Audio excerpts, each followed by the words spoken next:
Psalm 19:14 is a verse that you should capture in your minds and maybe write in your notes for what David purposed when he was a young man. And it says in Psalm 19:14, in fact, I need a volunteer. How about, who has not read for me yet? Raise your hand. Who hasn't read a verse for me yet? Okay, I see that hand.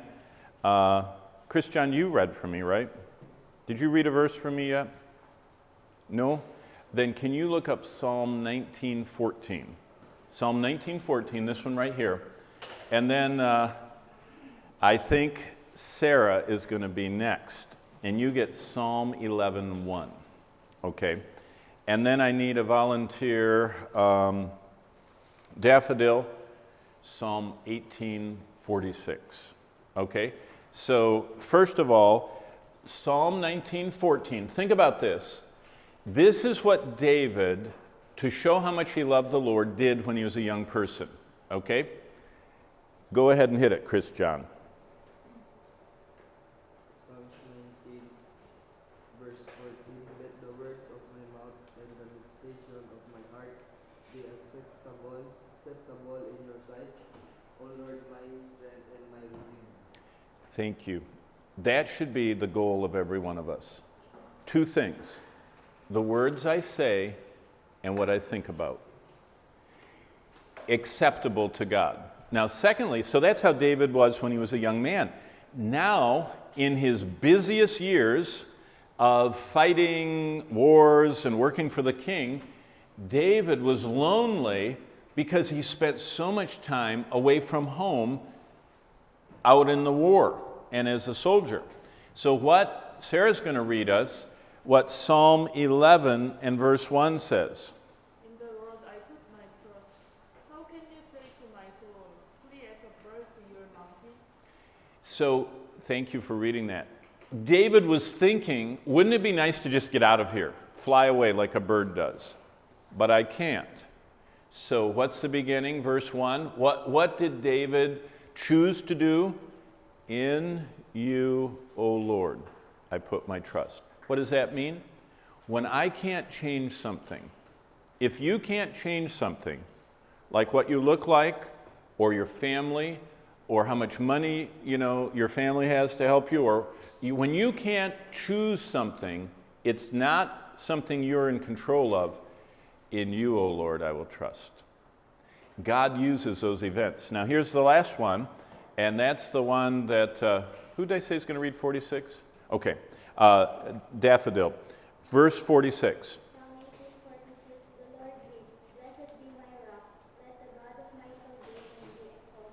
Now David is writing that at the end of his life. What a way to end. To say the words you just heard, the Lord lives. I'm going to bless him. I want to exalt him. So that was David's life. There's a hymn that was written in English that I don't know if you've ever heard. It's really an old English hymn, but it's More Love to Thee, O Christ. And it's basically based on what all the Jewish people would say. The Lord our God is one. You shall love the Lord your God with all your heart, with all your soul, with all your strength. That's what David did. It's this one that says Psalm 8, 101, 132.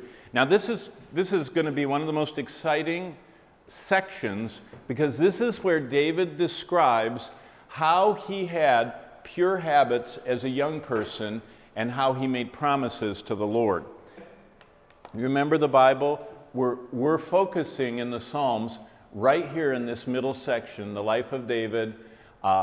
Moses wrote some Psalms, David wrote most Psalms, some of the later prophets wrote some. Now what we're looking at is the secret of eternal rewards. How do you know you'll have a reward in heaven? See, that's what this section is about. What God looks for.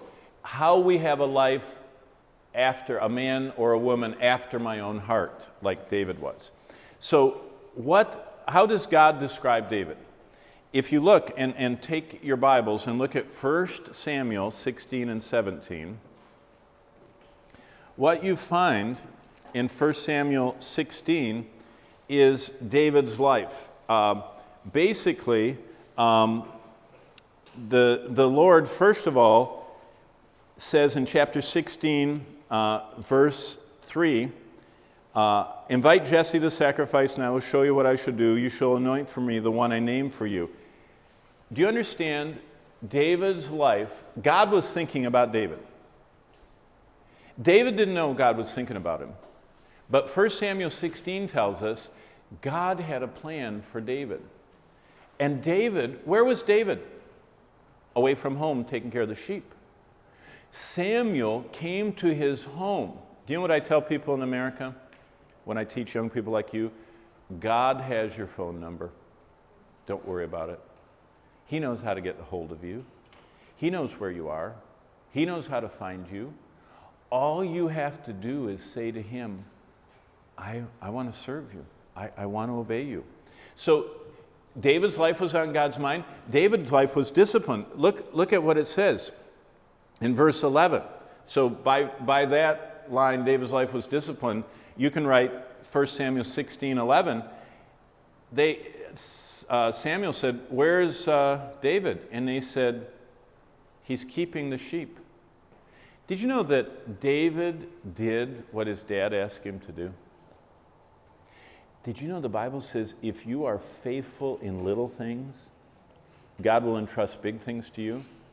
If Word of Life asks you to be the person, cleaning the kitchen or stirring the rice or whatever, and you're laying in bed and you're too tired and you don't do it and someone else covers for you, that is not a disciplined life.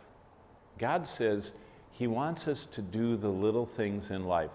Many young people cut corners. What that means is they try and make things, they don't want to do what they're asked to do. They try and find a way out of it. David wasn't like that. David's life was available. Look what it says. Verse 12 of 1 Samuel 16. He sent and brought him in. Now he was ruddy with bright eyes and was good looking. And the Lord said, arise, anoint him, for this is the one. David's life was available for God. I can just see David walking in all smiling and saying, what's up? And one of the other brothers, guess what? They had to stay with the sheep. Someone always had to watch those sheep. Can you imagine that brother? That's why his brothers didn't like him. Because God picked David, the youngest one. Did you know in the Bible, usually it's the firstborn that gets all the honors? But God picked the youngest. Why? What does it say in 1 Corinthians? God hath not chosen the wise, the mighty, the rich.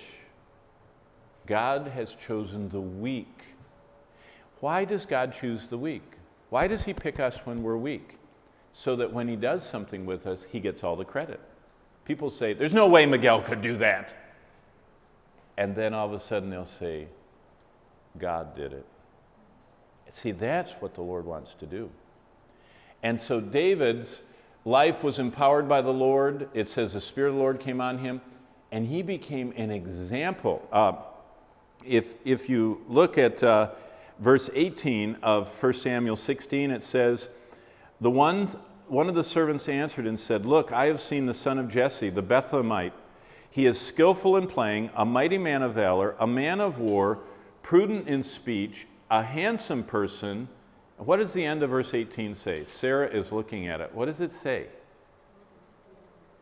Yeah, the Lord was with him. Where you come from, where you live, up in the very northern part of the Philippines, and which one of you is from Mindanao? So the people in Mindanao, people that know you in Mindanao, do they know that the Lord is with you? See, that's something really interesting. When Bonnie and I were just married, we went on a trip visiting missionaries in Europe, and we were so poor we couldn't stay in a hotel. We slept on the trains. And so we had a backpack, and we would sit and sleep as the train moved along, And then we'd get off the train and do what we were supposed to do. But we didn't have enough money to stay in a hotel. Well, after about the third day, I woke up in the middle of the night and I looked over. Bonnie wasn't sleeping. She couldn't sleep sitting up like this on the train. And she was getting tireder and tired, more and more tired. So I said, honey, let's stay at a hotel. And so we got off the train in Germany, up in the mountains, and got off at this hotel. It was the middle of the winter. The hotel was empty. And so we stayed there, and we went and ate. We split a meal at the restaurant, and we sat there at the restaurant with our Bibles, talking to each other, reading, eating, having the best time for 2 hours. I didn't even feel bad because nobody else was there. It was empty. All of a sudden, a couple walked over to our table and stood. And we're wearing our clothes we wore every day, and they were dressed up like I'd never seen before. The woman had a white fur coat on, fur from an animal, white, pure white as that table. And it went all the way to the floor, and it was open a little bit, and she was wearing a necklace. And the necklace looked like it was on fire. It was diamonds. You know what diamonds are? Rubies, they're red, and green ones, emeralds. And they were real. And they weren't that big. They were like big. And when she walked, they clinked. They made sound because it was so big. And she's wearing this fur and that.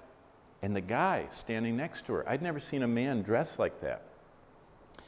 All the edges of his clothes had gold. You know, I have a wedding ring. It's not pure gold. It's some gold, but it's not pure. He had gold metal all the way down the edges of. What would anybody put gold on their shirt for? All it means is they had too much money. And they came and stood with their gold and their rubies at our table. I looked up, I said, yes. They said, could we sit with you?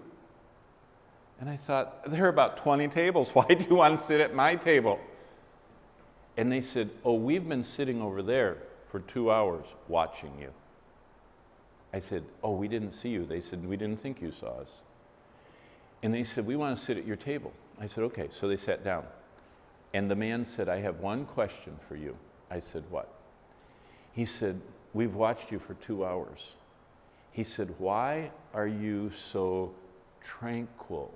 That's the word he used. He spoke kind of English with a French accent. He said, why are you so tranquil? In English, tranquil means peaceful. You see, he was a banker. His daughter was an actual princess. Her father, her father was the Shah of Iran. This whole country here, her father was the king of Iran. He was deposed in 1979, but he took all the money from Iran. And he was living in exile in New York, and they were living in France, and they were, in dollars, billionaires. Billion. That's more than a lot of countries. And that's why she had the white coat and all the stuff, and he had the gold. But you know what they didn't have? Peace. And they looked at us, and they said what you see at the end of that verse. And the Lord, verse 18 of 1 Samuel 16, is with him. Do people where you live see the Lord is with you? Do they see peace in your life? Do they see God? God wants to shine out of us. He wants to fill us so people see. Now, they might not like it. They might say, I don't want to be like that, the churchy Bible person. But down deep, they know you have peace, and they don't. That's how David was. Next, David was truly humble. Did you know when he got done serving Saul, what did he do? He went back to the sheep, if you read the text. David also ministered to others. He was hauling food to his brothers. He honored God with his work. If you read, and we're not studying Samuel, but one of the funnest studies is look at David's life in Samuel. David, when he got the opportunity, when David finished killing Goliath, do you know what he said about it? I did it because I'm such a good shot.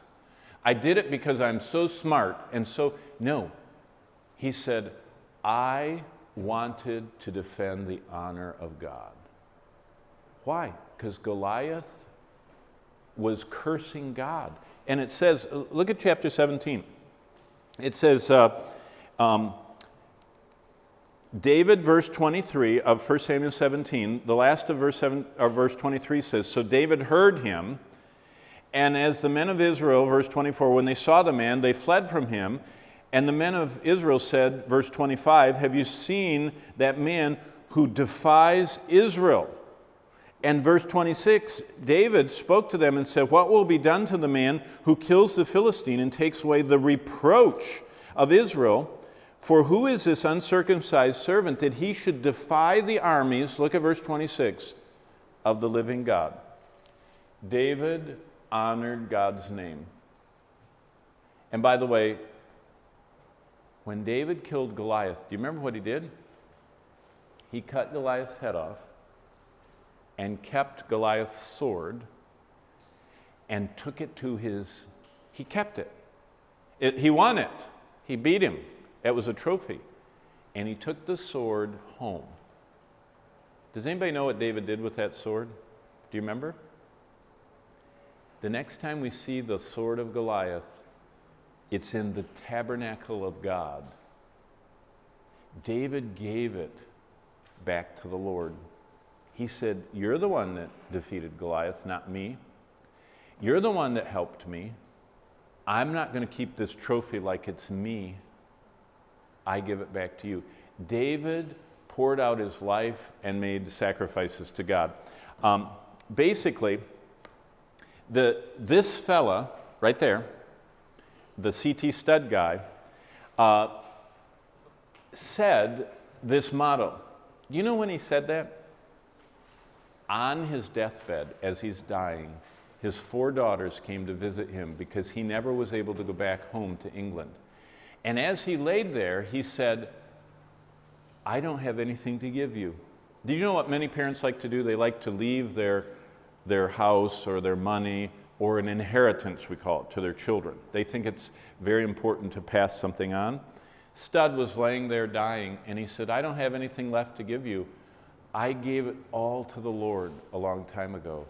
And then he said to them, you only have one life, and it will soon be past, and only what you do for Christ will last. Well, one of his daughters was married to the head of Moody Bible Institute, and that daughter listened to that and wrote this song.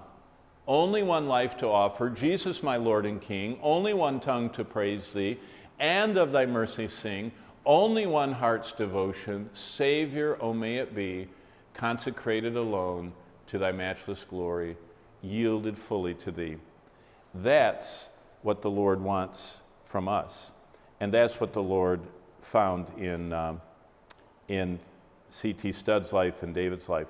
Well, remember Jerusalem, and we're going to go through these 3 Psalms.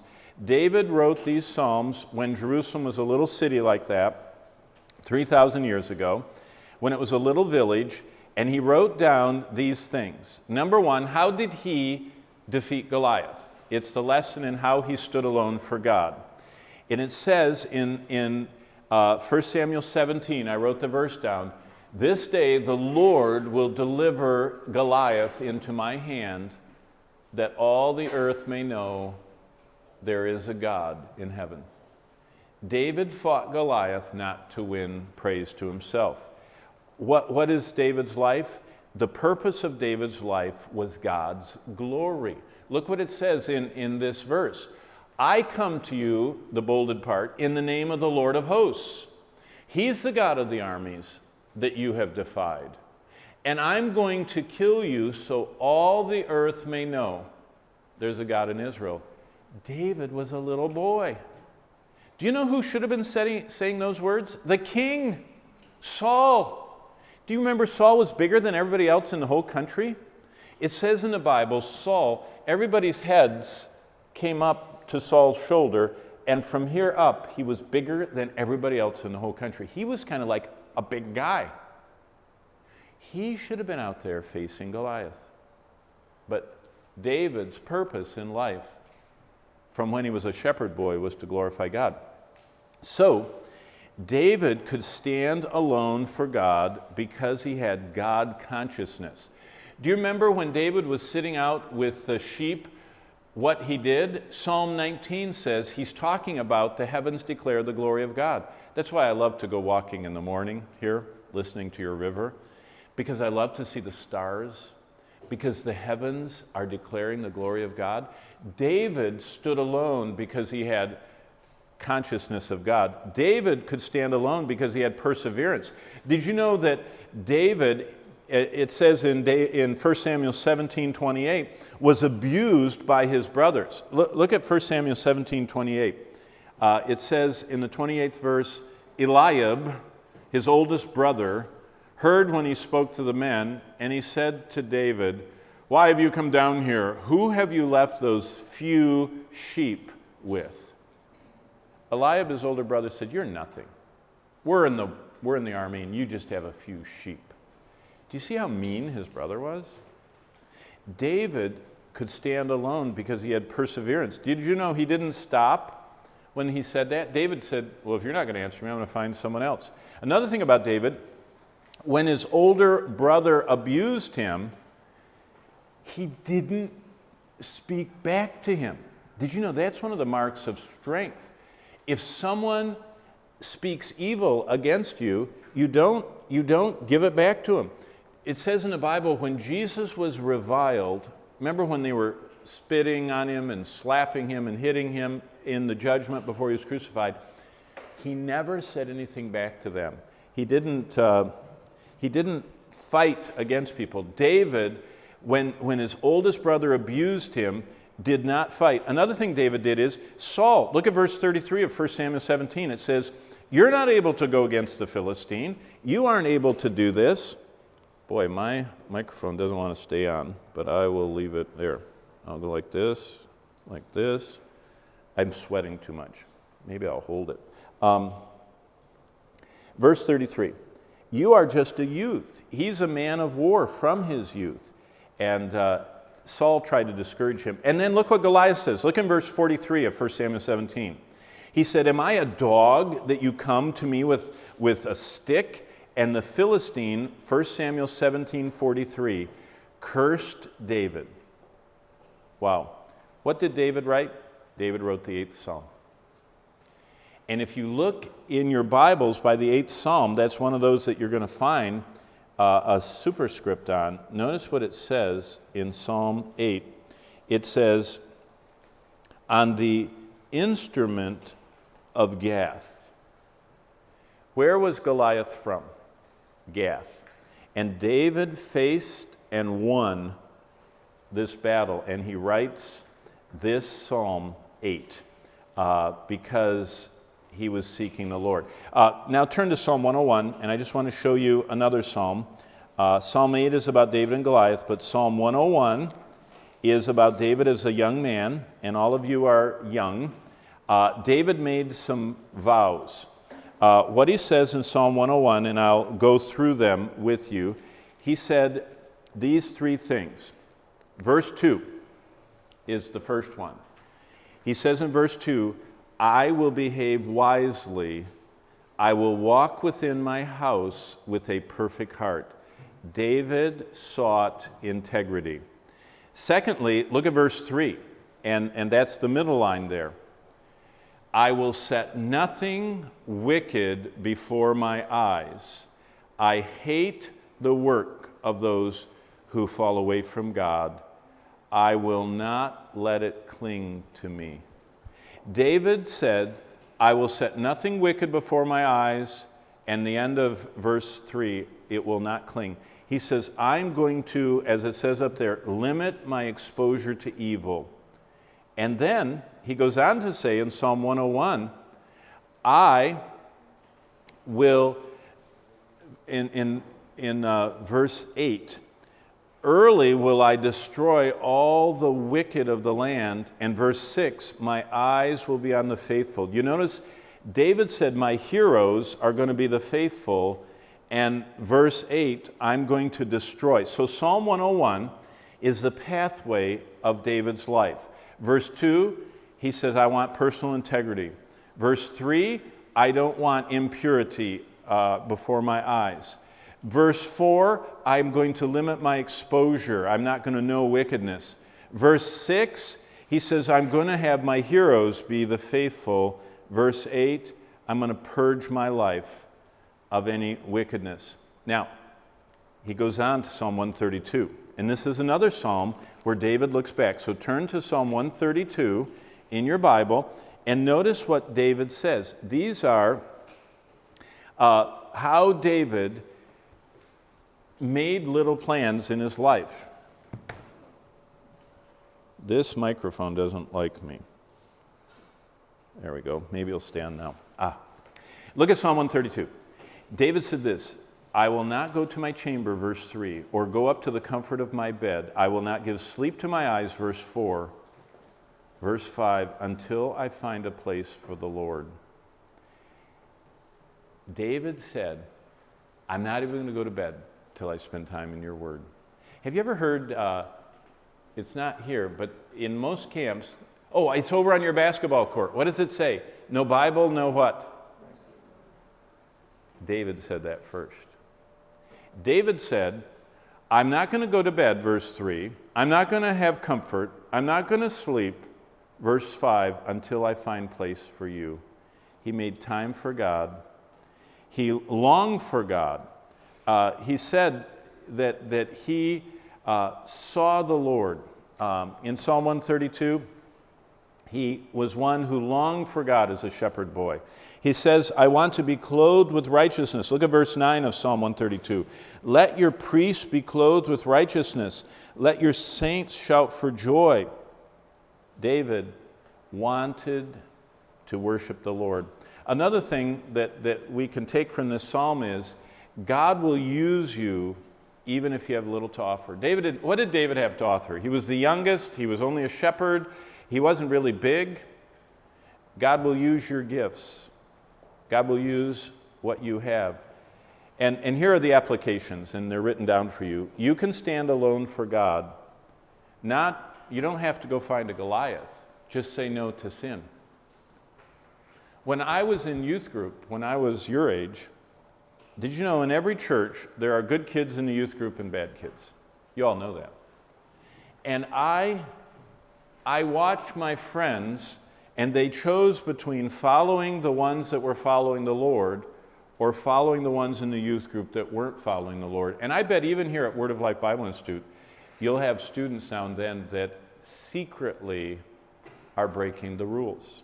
In any group this size, you will have students that you will either find out or you'll see that they are disobeying what everyone has agreed to as the rules for the conduct here.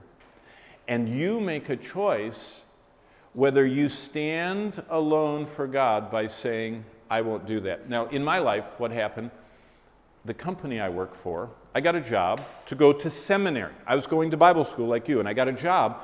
And you know what my boss told me? He said, I would like you, when you write your report of what you did this week, to just add 2 more. That you did 2 more calls for the company. Because I'm going to have all my salespeople say that, and then I'll win an award for doing the most calls. And I said, you mean you want me to lie? He says, oh no, not lie. Just put 2 more down than you did. I said, but that's lying. He says, no, not lying. Just put 2 more down. I said, but I didn't do 2 more. He said, write 2 more down.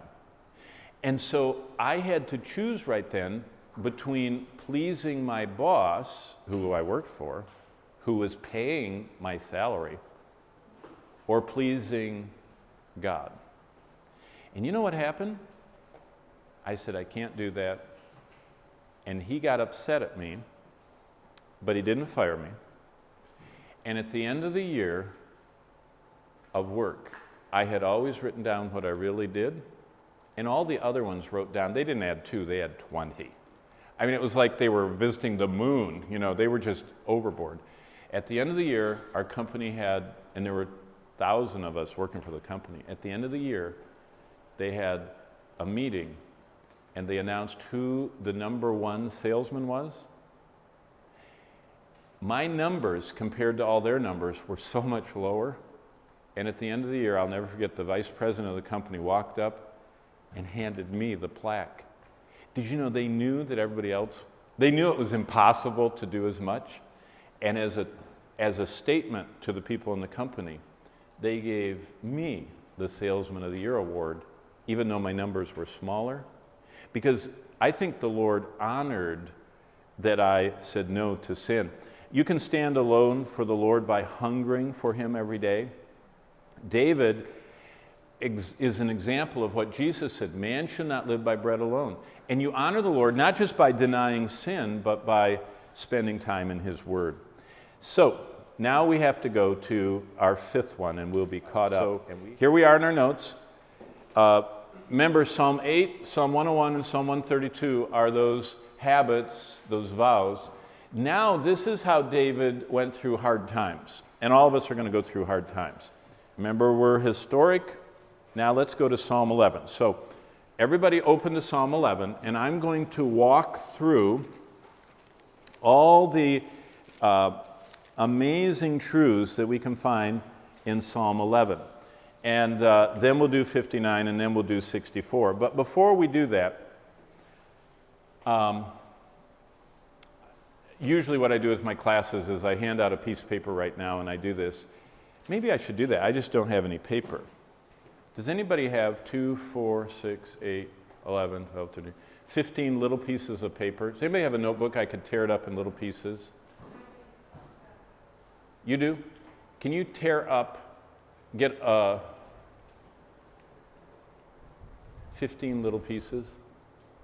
Bonnie's going to pass those out. And this is what I want you to do, and you can just do it while I'm talking. And don't put your name on it. I just would like a number of how you rate your loneliness level. 0 means you're not lonely, and 1 and 2 and 3 means you're a little lonely, and 5 means that you're kind of lonely a lot, and 6 and 7 and 8 and 9 and 10 means you're like ready to go home. So don't put that down. That'll make me feel bad. The reason I write this is sociologists. A sociologist is someone that studies people and studies trends in people. Sociologists say the deepest pain most people feel, and all you do on your piece of paper is, don't let anybody see it, and write down whether you're never lonely, you're a little lonely, you're lonely, you're really lonely, okay? So everybody, as soon as you get the paper, write that, fold it in half, and Bonnie's going to come right back and pick them up, and we're going to do a quiz of finding out the average lonely levelness, okay? So everybody got it? As soon as you got it, just fold it in half and just put it on your table. Don't let anybody see it. And Bonnie, you come through, and then you add them up and average them and all that. It'll be interesting. Why? The sociologists say the deepest pain humans can feel is not the pain of a loss, because you lose something and then you kind of go on. It's that persistent kind of poking pain of loneliness. In the world, most people on that map, most people are moving into cities. China is moving 100 million people out of the country and putting them in cities. China is building cities as fast as they can and taking people out of the village where they have a cow, an ox, and a little plot of land, and they're putting them in apartment buildings. And they're making giant farms out of those villages. And they're using big machinery because they're trying to feed the people of China. And they want all the people they're moving in the city to go work in a job in a factory. It's the largest forced migration of humans in history. 100 million people. How many people are in the Philippines? 100 million. It's your whole country. That amount of people is being moved by China into big towers of buildings. Do you know what is happening? Those people live this far away from other people. There are little hallways, and here's a family in this little room, and there's a hallway, and here's a family in this little room, and they feel completely alone because they don't know any of the people, because they're all forced to go there. They're not their neighbors, they're not their friends, they're not their relatives. They are completely isolated. And it's becoming a very serious problem that the people are living in their little isolated rooms and they're lonely. And that's something David went through. So let's look at loneliness. Loneliness is the most desolate word in the human language. It's capable of hurling the heaviest weights the heart can endure. Crowds only make loneliness worse. Activity only drives loneliness deeper. It's as silent and destructive as a flooding river in the night. So, what did David do when he was lonely? And look what we see. David suffered intense loneliness when he was overlooked, ignored, and disliked by his family. As a young shepherd boy, what did he do about that? David wrote Psalm 19 and 23. What did David focus on when he was all alone out in the shepherd's field? He focused on God. What do you focus on when you're all alone? Your phone or God? See, that's a choice you make, whether you're going to meditate on the Lord. After he slew Goliath, he wrote Psalm 8, and then he wrote Psalm 132 explaining his habits. In 101, he gave those resolves. Okay? Number 2, David had a hard time with his family. David endured family conflict and danger. Did you know that David's father-in-law, the father of his wife, tried to kill him? Now, I don't think any of you have had that. I haven't. I haven't had any relative try to kill me. When Saul wanted to kill him, David's wife came, she kind of got involved and picked sides and made fun of David. And David got even more lonely, and he wrote another psalm. And then after Jonathan warned him to flee, David felt even more alone. David had to run away from home, his wife, his house. And that's when he wrote Psalm 11 that we just are going to look at now. David also was separated from his family. That's what happens in 1 Samuel 21.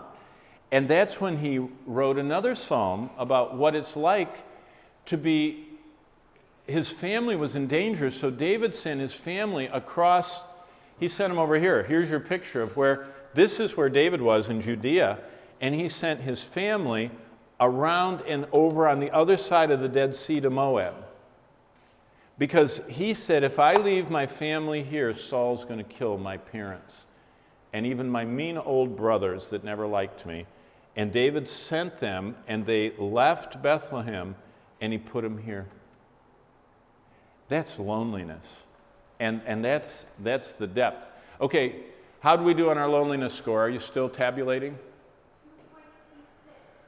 2.86. Right there is our average. You know what? That's really amazingly good. I think the Philippines, you're a very community country, and you are not as easily isolated into little groups. I would say when I do this in Hungary, it's more here. When I do this in Korea, it's more here. So here's the Philippines, Hungary, Korea. A lot more at the Bible Institute there. In New York, I don't know, New York is somewhere in here, the New York Bible Institute. But loneliness. Okay, so David, is experiencing loss of work and home and does Psalm 52, and you'll see that. And then David has to go live in a cave. A cave. David in Psalm 56 has to run in Psalm 20 or 1 Samuel 21. He runs and lives in a cave. And he has intense loneliness as he's there in the cave. And then David, after that, look at Psalm 30. Well, we'll come back to 11, but go to Psalm 34. I want to show you one you're going to read in a second. This one is funny or sad. Look at Psalm 34, and let's see, who am I on? Roland. I think I'm on Roland. Oh, no, Roland doesn't have a superscript. Elisha, you have superscripts, don't you? Elisha's going to look up Psalm 34 and read the little part before verse 1 to us. Can you read that, please?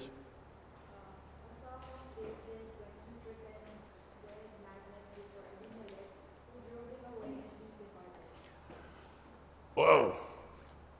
He pretended what? Do you know what the Bible says David did? This Ahimelech, or Abimelech, that Elisha just read, was the king of the city Goliath was from. He's a Philistine. David gets caught in Goliath's hometown. Who is Goliath? He was their hero. And what was David wearing? What sword did David have? Whose sword did he take? Whose sword was the best sword in the whole country? And David walks into Gath wearing Goliath's sword. And all of a sudden people went, that's the guy that killed our hero. And they catch him, and they drag him and put him in prison. And then he's brought before the king. And that's what Psalm 34 is about. He is so lonely, he thinks, not only is my family gone, and now I'm in prison, I'm going to die because I served God and killed this Philistine. And he did something really funny. It said he started spitting. He spit, let the spit run down his face and drip. And he got on his hands and knees and acted like an animal. It says in 1 Samuel, and it says he scratched on the door like a dog. You ever had a dog where it's trying to get out and it's scratching like that? That's what David did. That's kind of strange, if you ask me. But he was having what we would call an emotional breakdown. He didn't know what to do. And he wrote that psalm. It's one of the most, Psalm 34, look at verse 6. This poor man cried. Psalm 34:8, taste and see the Lord is good. Verse 4, I sought the Lord. See, even when he was having this breakdown and spitting and scraping at the doorpost, in his heart, David said, the Lord's the only one that can help me. He goes from there to feeling abandoned. He goes from one cave to jail to feeling abandoned, and he starts living in another cave. And then the people in the cave with him are so bad, there are 400 of them, and those men are all people that haven't paid their taxes and people that are in trouble. And so David not only has his own problems, but he's living with 400 men that are complaining. And so he goes through more troubles with that. And that leads to some of his friends telling Saul where he's hiding. Remember, he's hiding from Saul all this time. And so he gets betrayed. And see, that's why I'm trying to tell you why these Psalms are so important. They're reflecting that. Then David goes out and tries to work. He runs to this part of Judea, up more in this area, and he starts protecting the sheep of this guy, this named Nabal. And and Nabal won't pay him for his work. And so David goes way down here into the wilderness. He goes way down to the Negev here and lives in a city it's in the Philistine territory, far away from, it's called Ziklag. And when David gets there, he puts his family and thinks they're safe, and he goes out to earn some money and get food. And when he comes back, the raiders had come and they stole his wife and his children and everything he owned and carried him away. And that's what 1 Samuel 30 is about. David lost everything. So that's the background for his life. And so and you can read this, he was tempted and failed miserably. God chastened him, and he suffered the consequences of his sin. And then he gets old, and this is kind of an overview of his whole life, and he's near death, and he says, even though I've failed and suffered so much, he writes what we already saw in Psalm 18. Now, let's go to Psalm 59, and then, let's see. Is it over at 9:20? Oh my. We'll someday catch up. Let's go to Psalm 59, and I want to show you his pathway through loneliness, and then we'll finally get to Psalm 11. But Psalm 59, this is after Saul tries to kill him, and look what it says at the superscript. I put the superscript up. This is what Roland doesn't have in his Bible. To the chief musician set to do not destroy, a miktam of David, when Saul sent men and they watched his house in order to kill him. That happened in 1 Samuel 19:11.